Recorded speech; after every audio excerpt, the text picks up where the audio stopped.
Well, welcome everyone to Mindful Mondays with Laura Cross, where we are your resource for education, connection, and collaboration to support you on your wellness journey. And I would like to start by thanking our sponsors, Josee Madison and White Sands Premier Travel. These sponsored appearances is what makes Mindful Mondays with Laura Cross possible.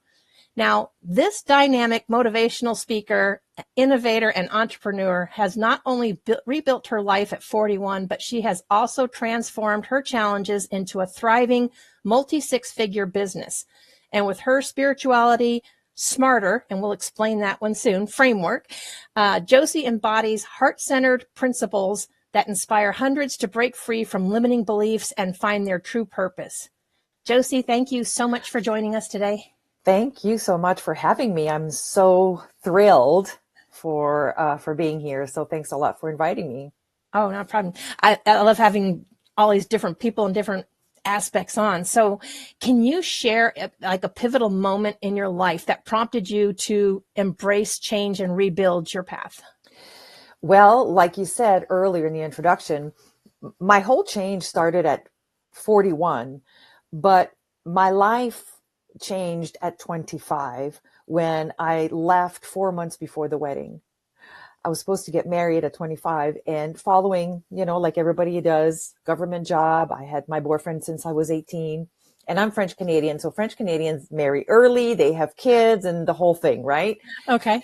And so I just thought, no, I can't do that. And I left 4 months before the wedding in the hopes that life would help me and carry me through what I didn't know yet was going to be.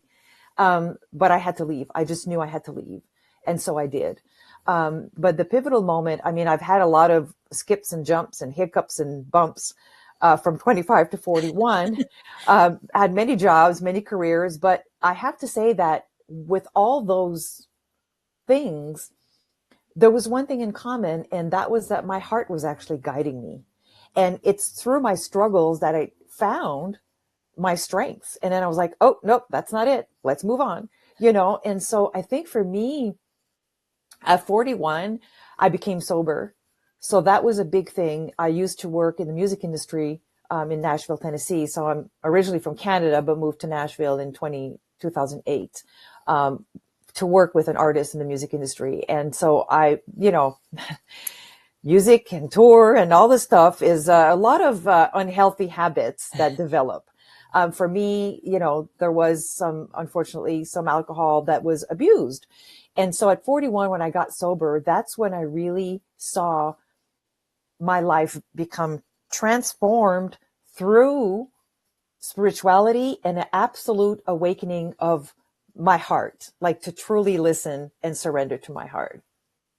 Yeah, and I was gonna say, I have a military background. I've always been a heart-led person myself too, but even military, that can tend to be a problem, unhealthy habits with the drinking to cope with different things as and well. I'm married to a military, and I married late, so maybe that will be a question to for the listeners, that it's never too late. But fortunately, my husband is healthy in that department. So to have found him when I was 45, first marriage. Remember, I was supposed to marry at 25. 20 years later, I met the man of my dreams. And I think you and I have had a conversation about soul to soul. But so I'm happy about where I'm at now. Yeah. It's amazing to me too that something told you or realized that 4 months before a wedding that this was, and you knew to get out and to just cut it off before it started. Cause there's a lot of us, I think, at that point where everybody's already invested a lot of time, money, or whatever, and you start to feel obligated to do it. But you followed your heart, which is absolutely wonderful. What were some of the biggest challenges you faced while breaking free from alcohol addiction, and how did you overcome them?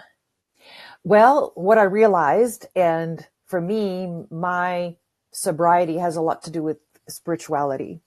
And what was my biggest challenge is I was still in my head. I was trying to think my way to betterness, as opposed to being in my heart. I was still trying to control things. I still thought that I had to think things through, as opposed to feel things through so I can really be led. So that was one of the biggest challenge is that I realized that I was spiritually sick, basically. Um, because for me, spirituality was religion, and I was kind of like iffy on that in the first place. But I started to understand fully when I opened my heart, as opposed to getting out of my own way and out of my head. So that was Yeah. the biggest challenge for sure. Yeah. That's another similarity I think you and I have. But so let me ask you then, how do you define spirituality now?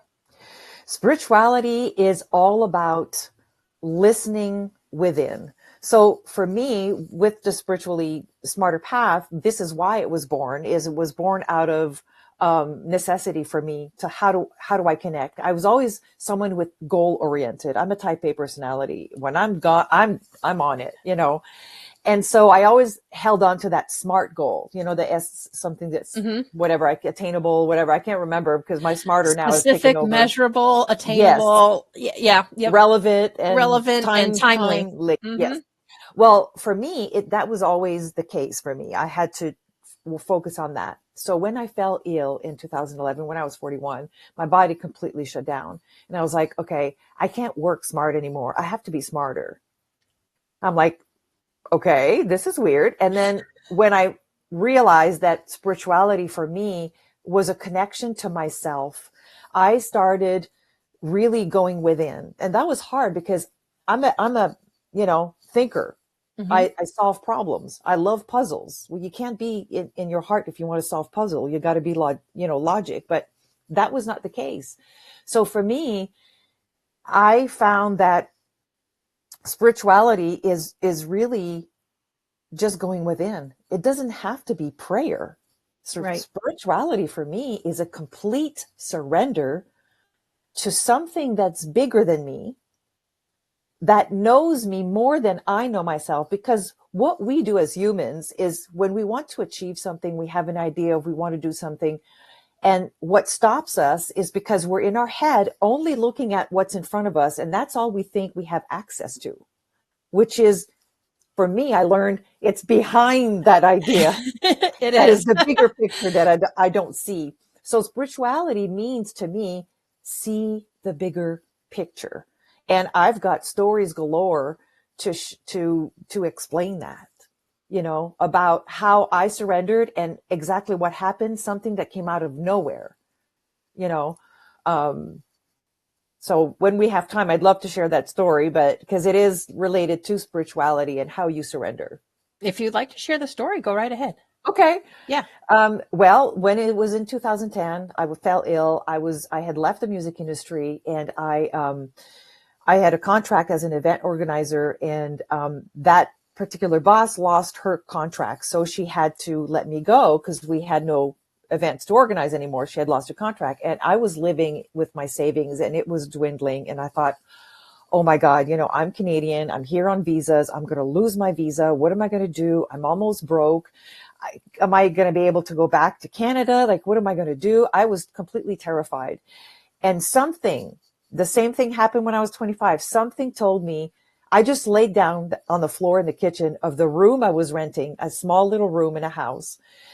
And I just laid there for about 45 minutes. And I'm like, you know what? I'm letting go. I don't have an answer right now. I'm getting out of my head. I'm letting go. I'm letting go. I'm going to surrender.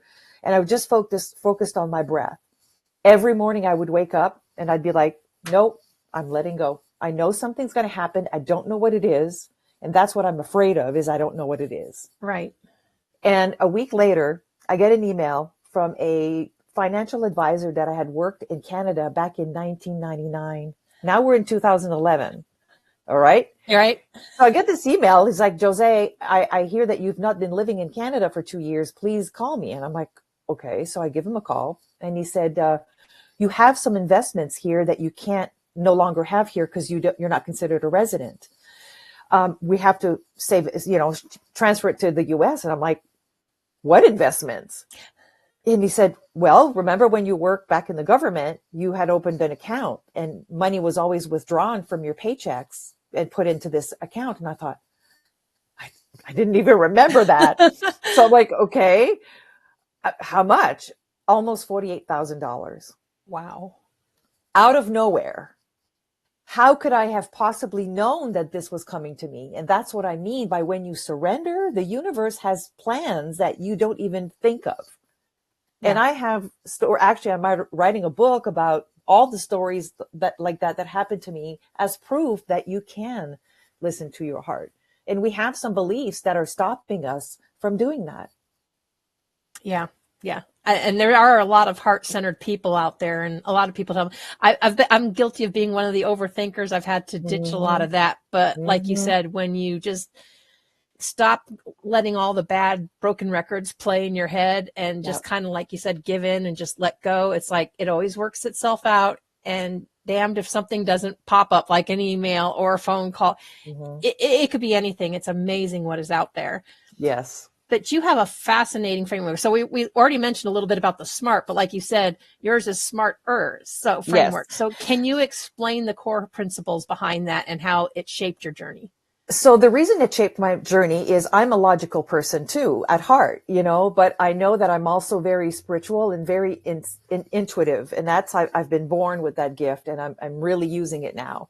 So I wanted to create something that was spiritual, but at the same time could teach the logical people that you can use spirituality in a smarter way. So to break it down, each acronym of SMART-E.R is a tool to use to tap into your heart. So S, for example, is self-awareness. So as self-awareness for me, I teach you to how to recognize where is your heart, and where, not physically, but what are you feeling in your heart, is the foundation of all things. And self, for me, it's sacred eternal life force, aka your heart. So when I ask my clients that today we're going to work on being self-centered, they're like, what are you talking about? It's self-centered. For me, I love to challenge the status quo. Like my posts on LinkedIn, people are like, I never thought of it that way, but that, I think my purpose is to help people think differently. Right. And then M is mindfulness, to practice mindfulness. And if you don't mind, maybe, the listeners, if you're driving, don't do that, but to just close your eyes and feel your breath, just inhale and feel your breath. In mindfulness, it takes you right away into the moment, and your thoughts are much clearer. The process of shutting down the fight or flight and activating the rest and digest. This is where your best decisions can come from. And that's from the heart, and then the A is for authenticity, to speak your truth. Once you have your mindfulness, you're connected to your heart, you've got your mind that's well balanced. What's holding those two together is the throat. So with authenticity, you can speak your truth and be comfortable with people, whether they like it or not, but it feels good to you, Right. R is to build resiliency. Again, I show people that sometimes we attract things to make us look resilient. And I have an online course that is coming out in January that gives you exercises to realize, okay, some things are happening out of my control, but did I attract this? For people to see, oh, she is so strong. So energetically, we have to be careful about that as well. T is trust, heart-centered decision. When you make a decision, to trust that it's coming from your heart, E is emotional intelligence. And that's for the logic people, to know that in the moment, when you're having a moment of emotion, to really pay attention, what is going on with me, so you can be empathic to others too. So practicing that emotional intelligence. And then the last one is reflecting on your journey. Using all these tools will get you into a spiritually smarter, balanced life.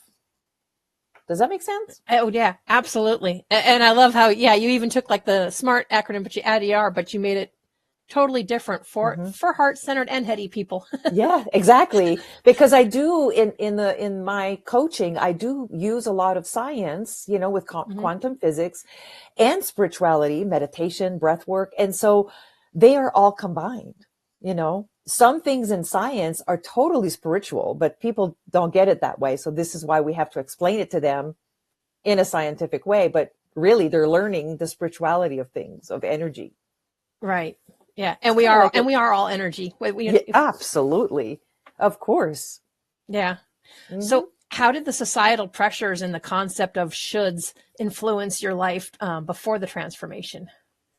Again, that took me back when I was 25. I Mm-hmm. should be getting married. My mom was married at 18. She had 4 children, and she would say, well, time is, you've been dating this guy for a while now. Time is of the essence, and you have a good job, and you both have this and that. And I thought, yeah, I should be getting married. I should be doing this and that. And I remember back then I took a small course on human resources, and the mentor was incredible.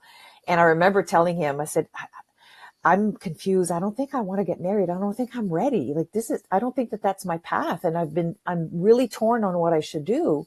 And I remember him turning around and he said, why are you bothering me with this? You already know the answer. Stop wasting time and stop wasting your breath and stop wasting my time. You know what you got to do. And I was so insulted because he wasn't listening to me. But actually, if I meet this guy one day, I don't know if he's still alive because he was quite older. But he actually changed the whole course of my life, because I remember going home that night and I thought, he's right. I already have my answer. And so when it was funny because I stayed in the job that I stayed. I left my marriage, but my soon to be marriage or whatever. And then I was still working at the government, but I left at 32 when my boss told me I'm retiring. And what came out of my mouth, what surprised me as much as it did to him, I said, I'm retiring too.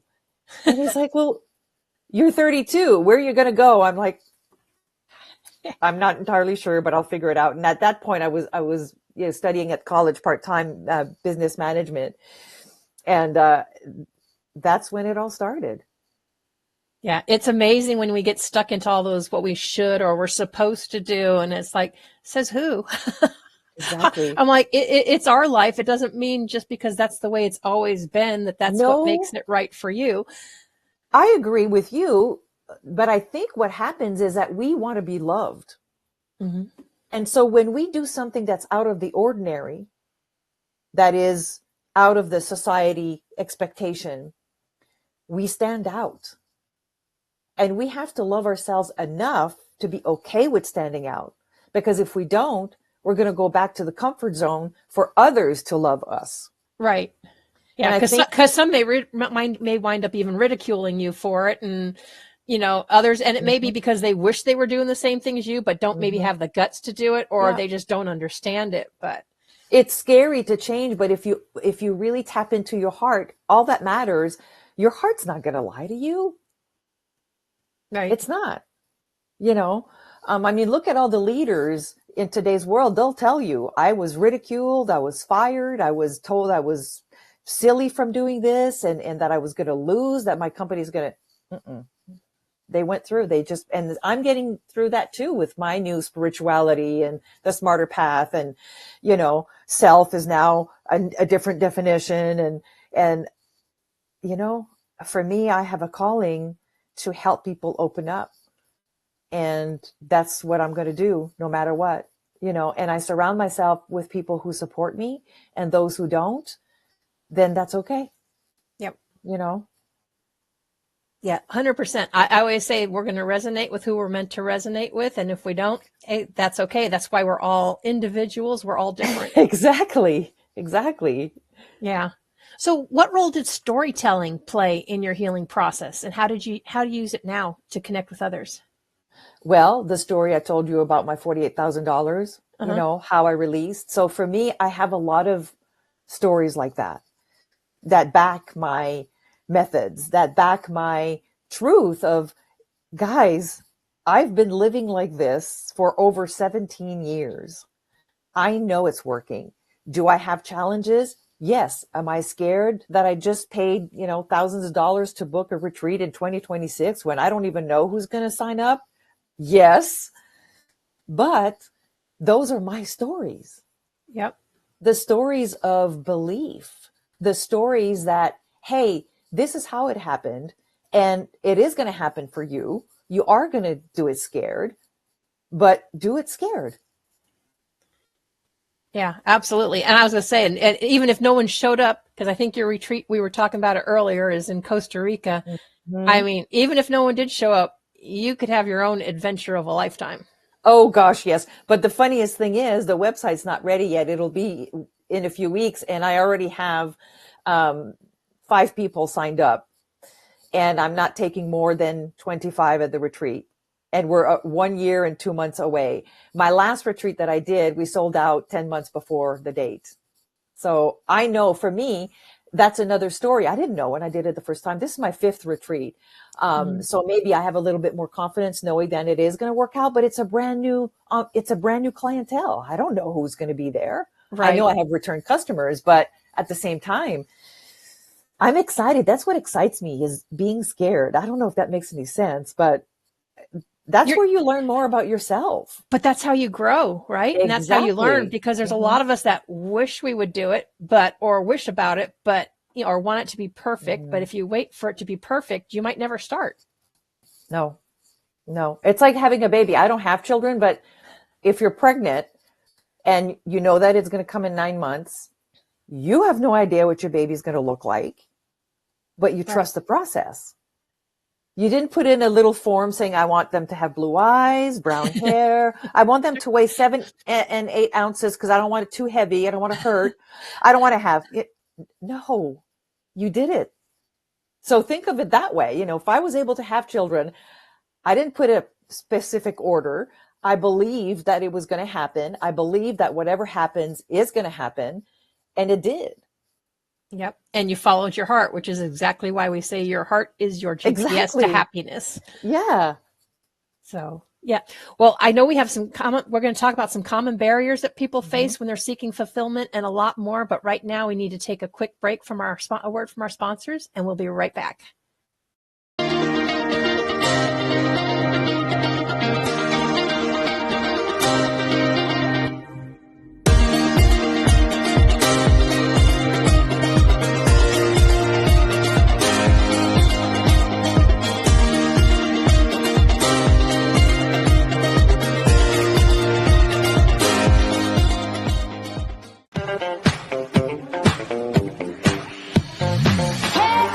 We got soul, oh yeah, we got soul.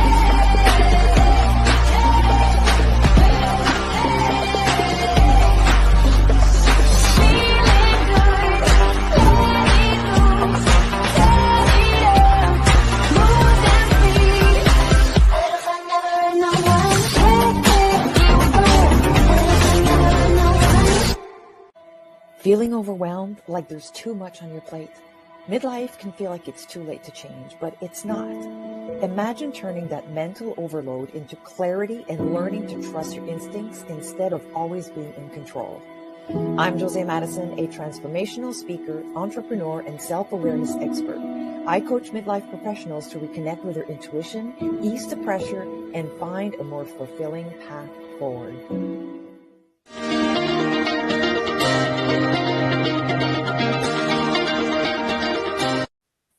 So, Josee, in your experience, what common barriers do people face when seeking fulfillment in their personal and professional lives? They want a guarantee that it's got to work. And that never works. Because if you're waiting for a guarantee, I just had a client yesterday, we were talking, and they have a pretty good job, but they want to transition into having their own company. And he was saying, well, I got to wait till I'm a little bit more financially secure and have backing and this and that. And I said, well, that's the opposite. Because if you work on having enough money to start something and you now have enough money, you might as well retire because your goal is to have enough money. So now you don't need your company anymore. So, and he was kind of confused by that. And I said, the universe or God or whatever you believe in, when you take that leap, that's when you open up opportunities because subconsciously, there is no choice but to move forward. As opposed to having one foot in, one foot out, the universe has no space to have you grow. You can't grow at that point. Does that make sense? Yeah, Like, it does. And the only guarantee when you want to do something new is belief in yourself. Like, I have faith that this is going to work. Faith and your heart, they'll never steer you wrong. Even if you think that that's a mistake, there's going to be a silver lining behind that. So certain things for me in my life that I expected to happen that didn't happen were actually a blessing. And so you can't have a guarantee of, I won't do this unless I have that. That's impossible.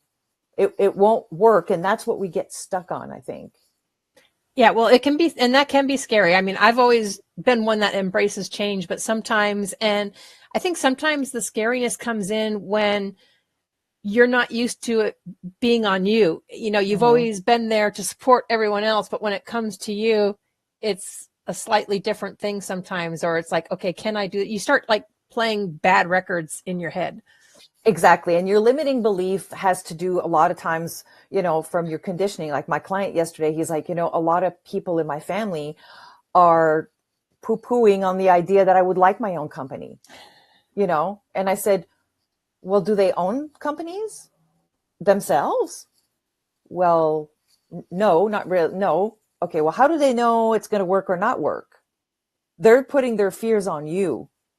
So if you want to have your own business, you and I work together on that, because I'm the one behind you pushing it, saying, yes, it is possible. So a lot of times we surround ourselves with people that are going to confirm our fears. Yeah. And it And can be then it can be well intentioned, because they're just absolutely. concerned because that's all they know. And if you grew up in the generation like I did, where you go to school, you go to college, get a degree, you go Same work thing. for somebody, Yep. that's what they expect. And if you do something out of that norm, it's like, oh my God, how can you make a living out of that? Or they worry about Social Security. I'm like, Social Security ain't gonna be there when I get there anyway. I don't care. Well, But I mean, exactly. And so that goes to show too with my story, when the financial advisor called me and I'm like, what money? How would I have known? yeah, I didn't know, but I had been taking risks on moving forward. And let me tell you, when you step out, you create energetically, you create opportunities, and you'll be like, oh my God, I'm so glad I did that. Think about moments where you're like, oh, I can't jump. I can't do it. I can't do it. And then you do it and you're like, oh, that wasn't so bad. we Think of make it the 10 times worse in our head. exactly. So of course it's going to feel different because you've never done it before. Of course you're going to be scared because you've never done it before. Of course you don't know the outcome. You don't have a guarantee, but what you have is a desire. And each and every one of us have had a desire that's been uniquely placed in our heart. If you have those ideas, they're meant for you, nobody else.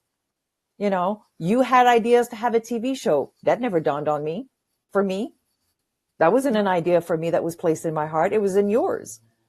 Oh, So it we was all, presented to me and it scared the snot out of me, but I thought, oh, exactly. how cool. I'm like, everybody loved the interviews. They kept calling it Mm-hmm. a podcast. I'm like, it's just an interview. So I was like, psh. I'm like, Mm-hmm. cool. I could reach more people. And it's been a blast. It's one of those things, like you said, you have to kind of push through, get out of the comfort zone, Yeah. and look what And happens. that's when you work. For me, I've never gone without a coach because I've made big changes. At 52, I opened my yoga studio. 52 people retire at 52. And my husband was like, you got it, babe. I believe in you. And I went to the bank with my little business plan. I'm like, I want to do this. And the bank's like, you never had a business like that before. I've always been in business, but I never had a brick and mortar building. And I was like, well, I'll figure it out. And he's looking at me like, what in the world? But he called me back and he said to me, you remind me of my son, who's now a rapper in California. I'm not going to say names, but he Mhm. said, I saw the belief in you and I can't refuse you. I can't refuse you. And so I took a chance and things happened, opportunities opened. And I was like, oh yeah, I'll take this, and this. And 5 years later, here we are. And I Yeah. my business in November 2019. 4 months later, COVID hit. Did I know that? Nope. No, but we are still open and we've won, best yoga studio years and years for 5 years now since we've been open. So Nice. you just have to do it. And now I'm, transitioning into something else at 57. You know? You know, right So there, I started a TV show when I was 56, and yep, I'll there be you, 57 by the end of the year. But I told people, I said, it's only a number. yes, it is. It's just a number. Mm-hmm. Absolutely. So how do you encourage your clients to identify their true purpose amidst all the noise of everyday life? Because we know we get it. We get it from everywhere. So I have a client who was a teacher, and she always wanted to be of service to people in another way. Um, and she was looking to become a massage therapist. And she would talk to me a lot about it and a lot about it. And one day I said, you can't have one foot in and one foot out. Your desire is so strong that energetically it's waiting for you to take the leap, to inspire you to move towards other things. So before you make that leap, if you close your eyes and you think, what's the one thing that I could do now that could move me a little bit closer to my goal? And she said, well, I guess I could start school for massage therapy while I still have my job. That's doable. I said, whatever you think is doable and possible before, then do it. And that's what she did. But by doing that, she increased her confidence in her desire. Nice. And so I remember I was in Canada on vacation, and maybe about, 6, 7 months later, I get a text from her saying, I did it. I left my job. And today she is so busy. It's unbelievable. And I saw her not too long ago, and she's like, oh my gosh, like, how did this happen? I said, you did it. You did it by what is possible for me to do now. What is it that my heart truly feels? And maybe it's just happiness, right? You can stay in your job, but happiness needs an action. When I have my class, some of my clients will say, I just want to be happy. Okay. Well, our brain doesn't know how to be something. It has to do something in order to feel it. Right. So then if you want to be happy, you have to do something to be happy. What are you prepared to do? Take more time for yourself, go on vacation. These little things are action oriented. So you don't have to do big changes in your life, but if you're thinking, I want to be rich. Oh, okay. That means I have to have an action behind that. I want to be healthy. Oh, my mind doesn't know how to do that. It needs an action. Oh, okay. Then plan your action. I want to be, happy. Okay. My mind needs an action in order for me to feel that. So what is my action plan? Everything you say, I want to be, has to be followed by an action first. Yes. And that is very simple. It's a very simple, and this is why with my spiritually smarter path, the more you tap into your heart, the more you see that you have to trust into action in order to feel whatever you want to be. Yep. I think a lot of us get stuck in the inaction and just the wishfulness part, but not, but. Oh, I want to be rich. I wish I could be like you. I wish I could be like you. A lot of people will tell me, oh, you're so lucky. I wish I could be like you. So like, what's stopping you? Exactly. But you know what's stopping them? Taking action. Yeah. That's all it is, taking action. And it can be very little minute actions. Some people don't need a lot to be happy, but they just don't know that they have to take action on something to be something. You got to do. Be do, like Frank Sinatra would say. Yeah, it's funny how other people can see things that seem so obvious, but sometimes we just kind of get lost and we don't see it ourselves until someone says something, like the one that upset you. But then it's like you take a look at it, it's like, well, okay, now you might want to go back and thank them. Exactly. Yeah, because he was actually telling me, what are you going to do in hindsight? What are you going to do about it? You want to be something, then do it. I had a conversation with one of my mentors once because it's like I was getting so drained, and I'm like, why is it that I have all these people that are full of drama around me? He goes, it's not them, it's you. I'm just like, what? Mm-hmm. And it took a minute, but then I realized what he was saying. And once I shifted that perception and did not have the time and the tolerance for it, those Yeah. people went away and you started Yeah. to attract a whole new tribe. And then Yeah. it's like, yeah. And So that's the thing with my clients too. I have a lot of calls of people calling me like, oh my God, I'm so stuck in my life. I'm like, okay, I'm not here to enable this. I'm not here to listen to this. I'm here for people who are serious, whether they're entrepreneurs, CEOs, solopreneur. If you're serious about doing the work, I'm going to be here for you. But if you keep asking me and wishing you want to be, we're not going to get anywhere. It's not going to get me or you anywhere. right. So, and sometimes I've had a client say, oh my God, you're harsh. I'm like, no, I'm just not going to enable the behavior that has kept you stuck for years and years and years. You hired me to mirror what you can do. Let's get into action. And sure enough, she was like, oh, okay, I know you shared a couple of them, but is there a success story from one of your clients that really exemplifies the impact of your work that you'd want to share? So, another thing too is the power of your mind and your limiting beliefs. And that we tapped into really this one. She was married and had gone back to school because she wanted a promotion, but she needed a degree to do that. At the same time, she wanted to have a family. But when we first started talking, she had told me, I think I'd like to graduate before having my family. I think I want to finish this first, And for the whole time, she was in school trying to get pregnant and it wasn't working. It wasn't working. And she was so frustrated. She's like, I guess we'll have to adopt. I can't get pregnant. This is not possible. I'm so sad. And, we've been married for 5 years and this is not going to happen. And I said, let's backtrack a bit. Let's go back to your beliefs and to secret rules of order that you put in your mind.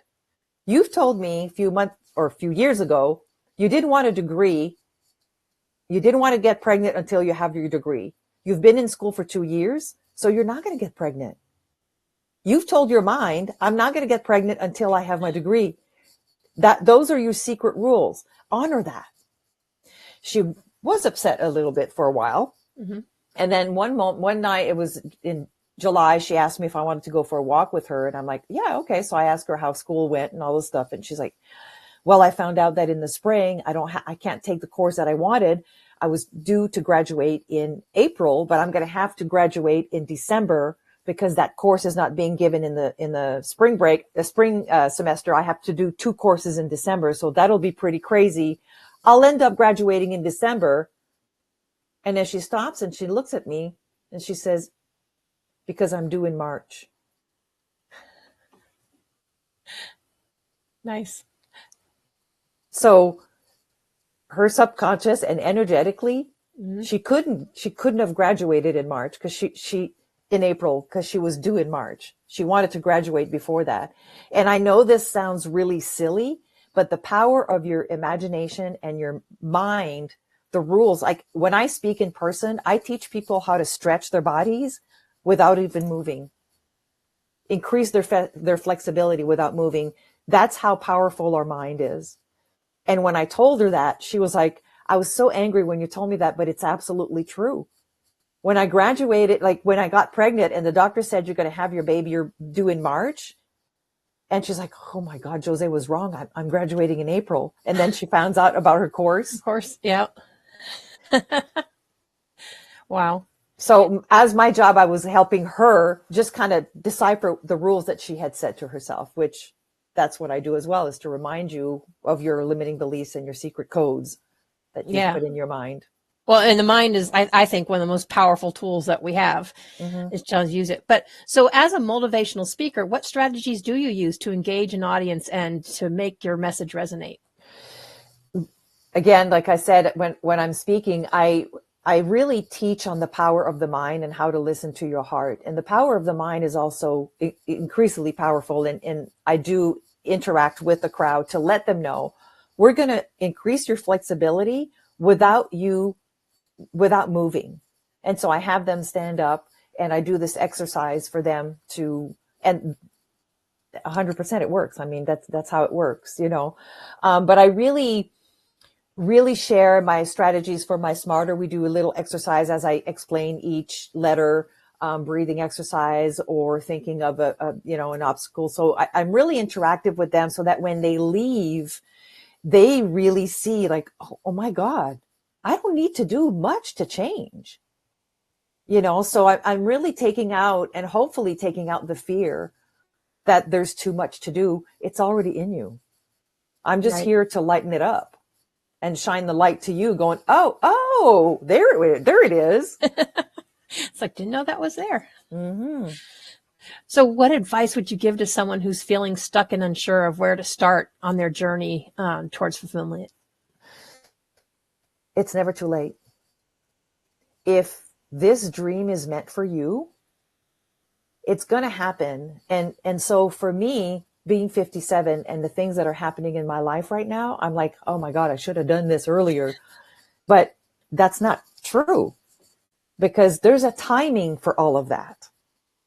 And so my fears taught me growth. And then from there, I got fearful in it. And then I grew again and again and again. And so the timing of where you're at in your life is not an accident. But what's important is to take the action. That's the important part.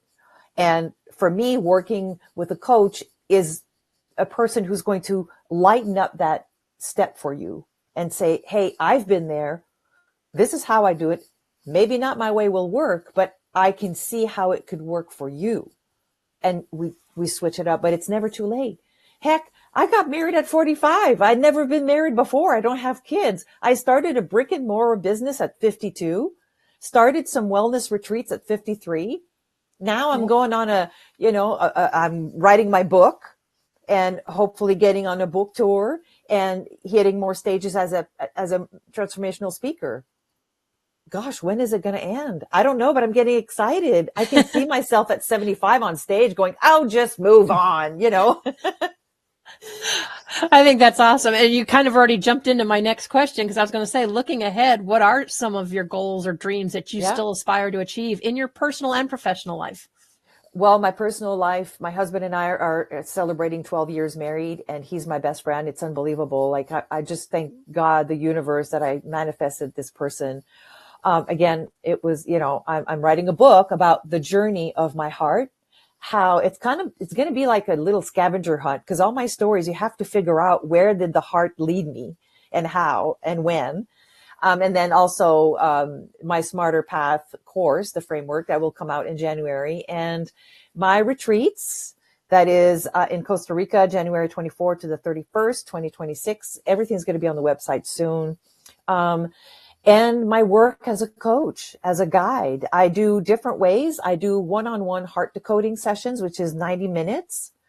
And we just work 90 minutes. You talk with me and we discuss things that you're stuck on. I ask you a couple of questions, and sometimes I can read between the lines. Within 90 minutes, you have a clear path of, okay, this is where I'm stuck. This is what I have to do. Or my life coaching is, 3, 6 months, or a year. I have clients that are with me for a year. I have one that's been with me for 2 years, because she's just growing and changing, and she kind of has access to me for when she's scared. Like, what do I do? So we go through the Smarter Path, and we just open your heart into all these things. So I'm really, and there's so many other things I have in my mind that they'll just happen. There's nothing's impossible. No, not when you have the right mindset. Mm-mm. So when you say heart decoding, is that what you mean? Listening to them and just kind of reading between the lines, because they may be saying something, but not totally saying what they need to. Just like my client, when she said, I don't want to have a family until I graduate, that for her, she didn't even realize that she had implanted that in her mind. But when I took it out of her heart, she's like, oh, I forgot about that, and I point out those silent, because sometimes when we have a problem, it's deeper than that. There's something else that's not, been said that I hear, and I go, let's backtrack and visit this in this point. And they're like, oh, I never thought of it that way. And that's what I do. So. Yeah, it's always different to get somebody else's perspective, because what you Mhm. think you might be saying or feeling, and someone else that can, I It's a guess, different whole call layer. you out on it, if you, for There you lack of a better go. word, you get I called out call on you it. out on your BS, but BS for me is belief systems. There you go. There you go. And you have a newsletter, right? Yes, I I've do. got the QR code up there. So Yes. what can people expect from the newsletter? So we're just about to release a smarter course, a little mini course to kind of help you see what this real 6-month course or 7-month course, self-based course, basically. So there's going to be little exercises for each, I think it's 10 weeks, to help you see and open up, start working with the smarter path, the smarter framework. I share a lot of different ways of breathing techniques, journaling. I talk about a lot of wellness, and guides on how to do certain things. And I have special offers as well. Sometimes I have discounts for heart decoding. I offer my services as a life coach. So, but there's always some good golden nuggets in there to make sure that I inform my readers about spirituality, and it's not that complicated. Yeah. No, that's wonderful too, because it's always nice to get those other, little nuggets. And I love how you're going to have a kind of like a little workbook or a work through Mm-hmm. thing as you go. It's like a little mini e-course. So every day you're going to have an email with a little mini lesson to get you started on your spiritual path. Yeah. And that's the thing, is getting started. Everybody's, Exactly, the action. you got to get I'm the started. action part. Yes. I'm here to help you with your actions. So is your website the best place for people to connect with you? Yes, they can connect me at www.joseemadison.com. They can connect with me through my newsletter as well. They can reply to the newsletter and say, "Hey, I need information about that." So I always make sure that me and my assistant, we're on top of that. If somebody has a question and they're not sure, oh, let me just reply to this newsletter, and she or I will read it. And then I'm also on LinkedIn under Josee Madison. I'm mostly active on LinkedIn. So if you want to find me there too, there's lots of posts and indication and guides and insights that I share as well. So since you have all this wonderful knowledge and meditation or methods, do you ever think you might do a YouTube channel and share some of those Yes. as well? Yes, that is in the works as well. There are so many things on the table at the moment that I have to prioritize what comes first. Right now, I'm finishing up on my course. There will be a podcast. I'm probably going to have some special guests talking about the heart, emotional intelligence, spirituality, everything that has to do with taking risks, making a life for yourself, by yourself, through your heart. And then a YouTube channel as well. So I was kind of thinking if I wanted to record my YouTube channel as a podcast, so that may be, killing two birds with one stone. So if that's a saying, Yeah. I'm French Canadian. Sometimes I say sayings all over my husband's like, what did you just say? I know sometimes some of our sayings, I'm not even sure why we came up with some of them. I had that conversation with a previous guest. I'm like, yes, why do we say that? I was like, that's just Well, the one that not right. boggles my mind the most is when my husband will say, and I know I'm going to butcher it, half a dozen and six of the 6 in one and half a dozen in another. I'm like, what does that actually mean? He goes, it means it's the same thing. I'm like, well, why don't you just say it's the same thing? Exactly. I had a friend that used to say that all the time. 6 in one, half a dozen in another, because half a dozen is 6. So yeah, it's this. Yeah, I have no idea where we picked up half of these things. I understand in America we are good at adding all kinds of things, Mm-hmm. and our dictionary keeps getting bigger and bigger because we make them actual Yes. words. Yes. But so lastly, before we go, what is the one key takeaway that you'd like the audience to remember after hearing your story? It's not too late. And if you're afraid, feel that fear. Don't ignore it. And try and see if you can find a strength with that fear. What strength is the fear trying to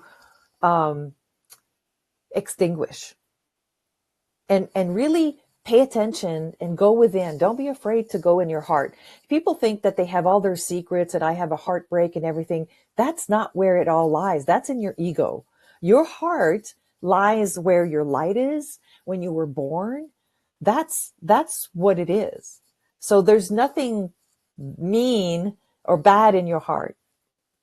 Your heart has the light of who you are meant to be. And I encourage you to follow that. And whoever says to you, you can't do that, this is silly, this is crazy, they just want what you have. And you have it because you were born to have it. And I encourage you to go for it. And if you're scared, call me. I'll help you out. I was going to say, you can find a whole new tribe that will be there to support you. Oh, I I think some love of my our crazies guys. are the most creative anyway, right? Oh, I love my tribe. I just love, everybody's just so gifted and amazing and scared, just like me. I'm scared too, but do it scared and you'll see how it feels. It'll empower you. Yeah, rather than letting it shut you down. Mm-hmm. And if you fail, I don't look to me, I don't look at things as failures. It was just a lesson learned, and you move on, because none of us are flawless. None of us, have never made a mistake. We've all made a mistake. Oh I like gosh. to say we're perfectly imperfect. I made so many mistakes in my life, but that's what made me who I am today, because I've learned who I was and who I wasn't. Instead of wondering what if, there's a saying in French that I can't really say it in English, but this whole what if saying it gets you nowhere. But will take you to across the world if you want. Yeah. Instead of saying I can't, not change it to how can I, or I can, either way. But yeah, because it all has to do with rewiring. Yes, the thought and process also, of the brain. yeah, absolutely, and also, instead of asking why am I in this situation in my life, why is this happening to me? Ask yourself, how can I get out of it? That's the difference. Like you and I are walking and you scratch your knee and you're bleeding and you say to me, why am I bleeding? You're the answer is going to be the problem. Well, Laura, Right. it's because you fell. But if you were to say to me as you're bleeding, how can I heal this? You'd get a completely different answer. You'd get the solution, which Right. is, let's get a Band-Aid. Yep. I learned that too. Instead of asking why, ask how. How. Yeah. That's a big thing, because a lot of times we always go to why or this or blaming others, but we are the only ones that can change what's going on. Yeah. You just Go got from victim to figure it out. victor. Yeah, I like that. There you go. So, Josee, I want to thank you very much for joining us today and sharing your stories. It's been a pleasure, and I love your acronym, the SMART-E.R, and how it's so different and heart centered. Thanks. Yeah, I hope to grow my tribe to celebrate who we are, our uniqueness, and just die happy. That's my goal. I want to die happy. Yep. Simple. I look forward to seeing what else you got coming, because I know you're not done. Oh no, I'm not. Like I said, it's just a number, and we're just getting started. So. Yes, ma'am. Well, thank you so much for your time. Thank you for your listeners. I appreciate you for taking the time to listen, and I love your episodes too. So I feel very honored to be here. Thank you. Thank you. I appreciate it. And obviously, anyone that can resonate with what Josee is sharing, you're heart centered and you want to be part of her tribe, definitely reach out to her. As you can see, she's very easy to talk to. And I truly thank you for being here. And Thanks. we will see everybody next week. Yes. Thank you. Bye, guys.